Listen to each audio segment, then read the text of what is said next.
सदियों पहले की बात है, जब महर्षि व्यास ने भगवद गीता की रचना पूरी की। लेकिन अब उनके मन में एक गहरी चिंता थी। वे सोच रहे थे कि इस अमूल्य ग्रंथ को वे किसे सौंपें। कौन होगा ऐसा जो इसे जन जन तक पहुंचाएगा।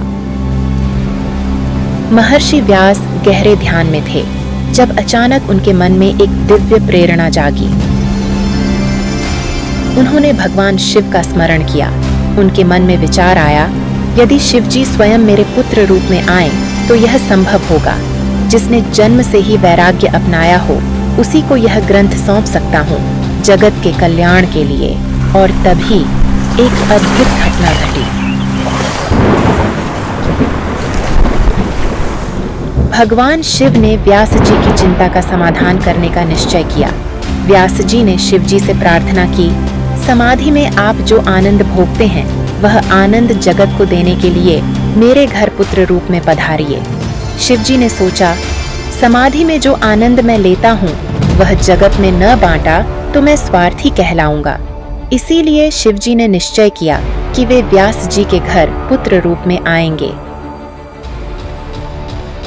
व्यास जी खुशी और आभार में शिव जी के चरणों में झुकते हैं। व्यास जी के घर शिव जी ने शुकदेव जी के रूप में जन्म लिया। लेकिन शुकदेव जी का जन्म सामान्य नहीं था। शुकदेव जी 16 वर्षों तक अपनी माता के गर्भ में रहे। इस दौरान उन्होंने ईश्वर का ध्यान किया। व्यास जी ने पूछा, तुम बाहर क्यों नहीं आ रहे? शुकदेव जी बोले, मुझे माया से डर लग रहा है। तब भगवान ने उन्हें आश्वासन दिया, मेरी माया तुम्हें छुएगी नहीं। इसके बाद शुकदेव जी गर्भ से बाहर आए। जन्म होते ही शुकदेव जी जंगल की ओर बढ़ने लगे। उनकी माता अरणी देवी ने व्यास जी से प्रार्थना की, मेरे पुत्र को रोकिए। व्यास जी ने समझाया कि वह तो जगत के कल्याण के लिए जा रहा है, परंतु व्यास जी भी पुत्र की ममता में उन्हें रोकने के लिए उनके पीछे दौड़े। परंतु शुकदेव जी तो कृष्ण के ध्यान में लीन थे।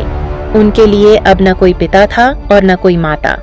जब व्यास जी ने उन्हें पुकारा तो शुकदेव जी ने वृक्षों के माध्यम से उत्तर दिया, आपको पुत्र को देने में दुख हो रहा है, पर हम वृक्षों को देखिए, जो हम पर पत्थर मारते हैं हम उन्हें भी फल देते हैं। तो आप पुत्र के वियोग में क्यों रो रहे हैं? वह तो जगत के कल्याण के लिए जा रहा है। वृक्ष का पुत्र उसका फल है। पत्थर मारने वाले को भी फल देना ही सच्चा वैष्णव धर्म है। व्यास जी अपने पुत्र को रोकते हुए कहते हैं, तुम मेरे पुत्र हो। पर शुकदेव जी उत्तर देते हैं, यह जीव अनेक बार पिता बना और अनेक बार पुत्र। पिताजी, मैं आपका पुत्र नहीं हूं और आप मेरे पिता नहीं हैं।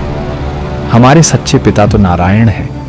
मुझे जो आनंद मिला है वह आनंद जगत को देने के लिए जा रहा हूं। शुकदेव जी नर्मदा नदी के किनारे पहुंचते हैं। शुकदेव जी ने व्यास जी से कहा, मैं इस किनारे पर बैठता हूं और आप सामने के किनारे पर बैठिए। पिताजी, आप मेरा ध्यान न करें, दूर से मुझे देखिए, पर ध्यान परमात्मा का कीजिए। जो परमात्मा के पीछे पड़ता है वही ज्ञानी है। भागवत की कथा सुनने के बाद आप पैसों के पीछे न पड़ें, परंतु भगवान का ध्यान लगाएं, तभी कथा सुनना सफल होगा। व्यास जी अपनी पत्नी को समझाते हुए कहते हैं, जो हमें बहुत प्रिय हो वह हम ईश्वर को अर्पण करें तो ईश्वर खूब प्रसन्न होते हैं। ऐसे मेरे सद्गुरु श्री शुकदेव जी के चरणों में बार बार वंदन करती हूँ। अगले वीडियो में सुनिए भागवत की और भी अद्भुत कथाएं। धन्यवाद।